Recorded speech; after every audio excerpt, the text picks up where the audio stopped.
पावसाळा आणि गरमागरम माडगं हे कॉम्बिनेशन कधी ट्राय केले का? नसेल तर एकदा नक्की ट्राय करून बघा. माडगं ही एक पारंपरिक रेसिपी आहे. ते पावट्याच्या किंवा हुलग्याच्या पिठापासून बनवतात. तर इथे मी हे पावट्याचं पीठ घेतलेलं आहे आणि त्याच्यामध्ये 1 ते 2 चमचा हे तांदूळ थोडंसं धुवून घेतलेलं आहे.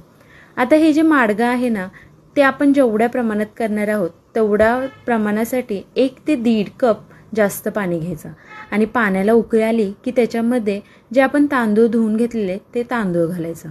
आता त्याच्यामध्ये चवीप्रमाणे मीठ घालायचं आणि पाण्याला उकळी आली की हे जे पीठ आहे त्याच्या गुटळ्या न होऊ देता ते थोडं थोडं टाकत राहायचं आणि ते पीठ हलवत राहायचं आणि हे थोडंसं जाडसर होईपर्यंत थांबायचं आणि आपल्याला ही ग्रेव्ही जेवढी पाहिजे तेवढं हे आटवत राहायचं आणि याच्यामध्ये साखर किंवा गूळ घालून तुम्ही हे खाऊ शकता.